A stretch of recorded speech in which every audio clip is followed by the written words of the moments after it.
Hi everyone.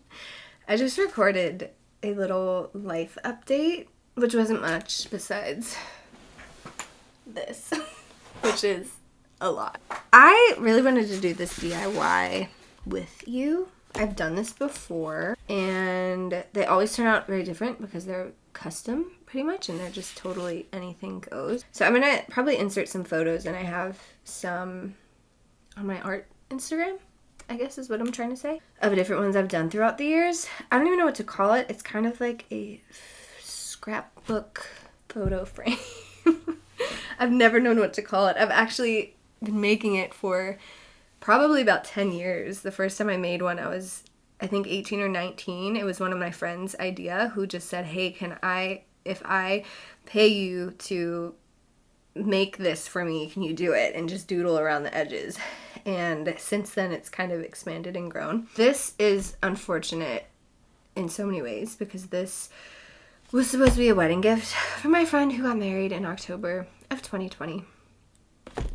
It is now January 2021, which I feel like just represents my life. It just totally encapsulates, what I'm probably trying to say, my life in the last year of me wanting to do this and never getting around to it. Pretty much, I don't even know how I'm going to record this because it's a very strange process that I go through when I make this. I have a frame, and I don't actually think this frame is big enough for the photo I have, but I'm going to try to make it work. I think this photo is a 5x7. I printed it a year ago after she got married, so that's just terrible. How it'll go, which, like, this is nice by itself, right? But then I'm going to just fill it with stuff. I'm going to take you with me through the process. I do really need a wide angle lens because this is going to get old fast with how much it crops. Oh my gosh, I thought it was cracked. It's just this paper ledge right here. So first step is opening the frame, which usually I end up getting a different piece of scrap paper and doodling on it, which I will definitely do for different little test things. But this one, it looks like it has a nice frame border, if that's what it's called. A lot of them are just flimsy paper ones, but I can probably draw right on this one and paint right on this one, which I think I'm gonna do because it looks really nice. Some of these are so annoying. Yeah, so this is really nice. Usually this is what they come with, which is just this flimsy paper. So I usually will take out the piece of paper and then just use a nice piece of scrapbook type of paper that I can paint on and measure it so that I put the 5x7 directly in the center. But this is really nice. I don't know how this will fit. Oh, I guess I'll just put it behind it and tape it, and it's already, like, this looks beautiful. This is a gorgeous photo, right? Yeah. So I'll do this. Already happy. I think this one was actually the frame I bought for this gift.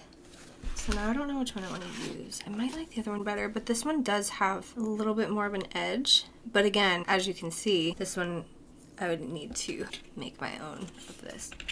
But I think I'm gonna go with the first one. I think my face is getting rounder from this pregnancy. From this, I say. One of the things I would definitely recommend to do if you were ever going to try to do something like this is, from my experience, remove the frame and glass out of the way. Usually what I do is end up completely covering my floor with all of my art stuff, paint supplies, whatever. I mean, I have this big bin right here that I'm going to be pulling out, and it has all these stickers and different, what are those? The tape, the colorful craft tape. I don't remember what it's called. Not mochi tape. I don't know. One time, because it was a disaster, and that's just how I typically create, I stepped on the glass of the frame and it broke, and it was an amazing frame. That was the last one. So just don't do what I did and remove it, which is what I did this time. It is safe in a different spot. I have a ton of different supplies Prismacolor markers. These are okay. I'm not crazy about these. They're brush pens. I do love Tombow, dual-sided. These are nice. I have a couple Crayola ones that are also not bad. I'm probably going to keep this one pretty neutral and go with a lot of these beige colors and grays. And then I just have a ton of pencils and different types of markers. And I have a ton of black pens right here that will be for outlining different things. So a ton of pencils. I love these shaders. Life-changing little creation is this little eraser here. It looks so weird. It's like this clay. Is it clay? I don't know what it is. Someone would actually have to tell me that knows. But I discovered it, I think I was in 10th grade. And my art teacher introduced me to it, and it didn't have any pencil shavings when you would erase it. And it was the most phenomenal creation that I had ever come across. This is one of my favorite paint palettes. It is so cheap. I have no idea where it came from. It has this number on the back. That's it. I mean, these things are floating all around inside of it. It is the prettiest, like, watercolor type of thing. I can't believe it. I don't know what I'm gonna do when I actually run out of it, because I mean, even this color right here I've destroyed. It's so beautiful. I will definitely show what it looks like, but I have no idea where to get it. So this is my go-to for these things. Next up is always just sketching some stuff out. Pull the colors that I'm thinking about. The bottom, sometimes I end up looking at an old one that I made in the past to just see what I've done, because they always end up really different. Like we have one of these, which I'll actually probably insert the photo. That was an older one. I think that's the same one. But I started to put their name under it, like this one with this little banner. So I think I'm gonna do that. They've all turned out so different in the time I've been making these. Some of them are really more scrapbook geared with cut and paste. All right, and now we are doing a voiceover. What I'm doing here is just sketching. I've learned a lot of things with Tombow markers. Specifically, sometimes the cap color does not match what color is actually in the ink. So if I thought a color was lighter and it ended up being really dark, it's kind of devastating when you put that on the final project. So I learned to always sketch out the colors first and see what they actually are. And now I am taping the photo to the frame, which sometimes can take a little bit to manipulate exactly where you want it and just to make sure that it is straight. Finally. And now for the debut of this beautiful shimmery watercolor palette that I have no idea where it came from. I honestly think when I was in cyber school, it just came in a box with my art class, because I don't know where it came from, truly. But as you can see, I'm just testing out the different colors and watercolor with the markers. Drew the little banner and then did everything in pencil first so that I could erase it if I didn't like the placement. I usually do end up just putting the roses and flowers right on it. I don't sketch out the placement for really anything else besides the name underneath, just because I can always layer over it. You can even see the shimmery effect on the markers. It looks so pretty in person. Here I am trying to show you some of the pens I was using, but they were really blurry. I have learned there are specific pens that are waterproof.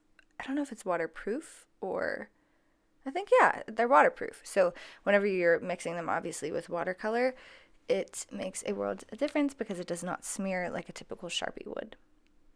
So that was what I was using here. And then I'm just painting the banner with one of the shimmery watercolor paints, which actually takes a long time to do it around the text. And I always underestimate that process.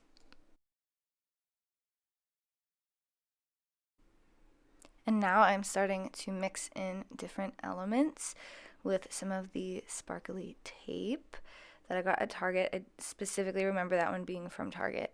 It's hit or miss what they have in that first section, but whenever I use them for these projects, it's really nice to just be able to layer them on top of things, and if I feel like I messed up, I can just go over it with something else. And I do like that little 3D effect, which is why I'm adding those stickers, adding more dimension with the watercolor over the marker, and then a lot of the time, like in this photo, I'm writing it on a different piece of paper and then taping it down so that there's a bit more of dimension instead of it just looking really flat. Sometimes it can be tricky to get the placements of the stickers right, and I often manipulate it and will spend time just even on one sticker adjusting its location. But that is the beauty of this type of thing. You can seriously do whatever you want to do, however you want to do it, go over it if you didn't like it, and just keep adding on to it. Here I am looking up the Bible verse that I am writing to make sure I'm getting it right, as well as whenever I was writing the lyrics, I looked up those to make sure I had the song right, and just layering it on top of each other. Definitely want to make sure whenever you're writing a verse or lyrics that they are right. That's the one thing that would be sad to really get wrong, or the date of the wedding day or whatever the gift is for. At this point, it is, oh my goodness, I was so tired actually whenever I got to this point, but I knew that I was so close because you're just filling in the little extra spaces. And then even with this black construction paper that I've had since elementary school, literally, it always comes in handy. I'm going to be sad when that notebook is gone, but I'm sure I can find more somewhere. It just adds such a cool little twist to the pages and the dimension.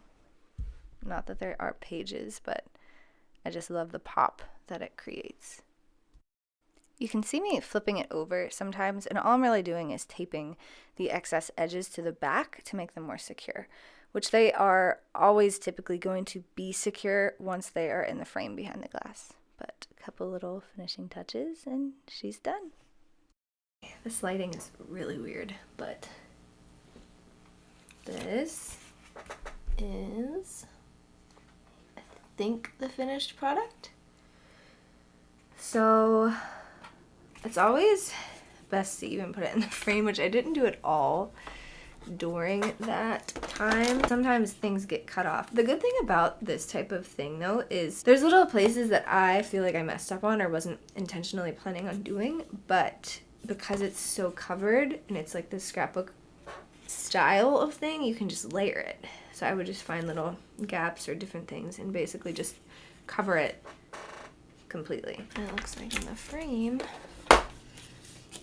is okay, like this. So some things do get cut off, which I did not plan well ahead of time.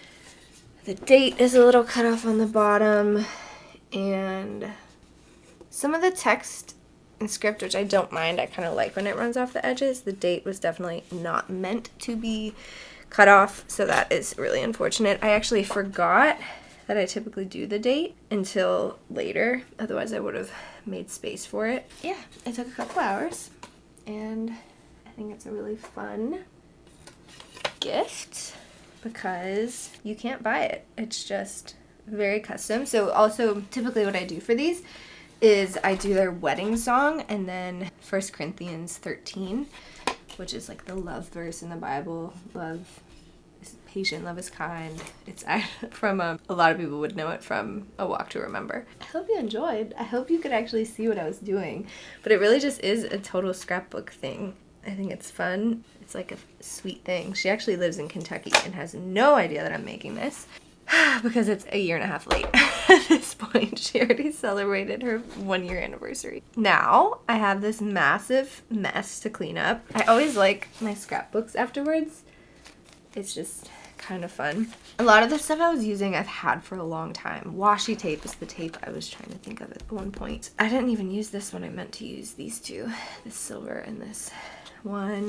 I have so many of these that I have just collected from either like the front section in Target has a lot of them, or the Dollar Tree. Like some of these stickers are from the Dollar Tree. I just have so much stuff from over the years.